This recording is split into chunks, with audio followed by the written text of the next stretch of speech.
আসসালামু আলাইকুম সম্মানিত ভিউয়ার্স।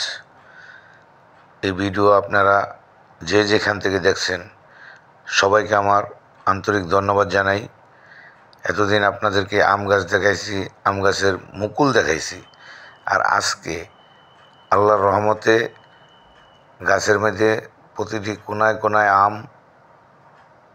আসছে। আম গাছের সাথে একটা পেঁপে গাছও আছে। এই যে দেখেন আমগুলা, কত বড় আম, ঠিক আছে। এরকম আপনার ছাদে আপনি চেষ্টা করলে পারেন, টবের মধ্যে 12 মাসের আম গাছ লাগাবেন, নিজে পরিচর্যা করবেন, চেষ্টা করবেন, একটু সময় দিবেন, ইনশাল্লাহ অবশ্যই পারবেন। আর আমার সাথে থাকবেন, আমার এই ভিডিওকে সাবস্ক্রাইব করবেন, আমার জন্য দোয়া করবেন, লাইক কমেন্ট অবশ্যই করবেন। আমি যেন আপনাদেরকে আরও সুন্দর সুন্দর ভিডিও উপস্থাপন করতে পারি।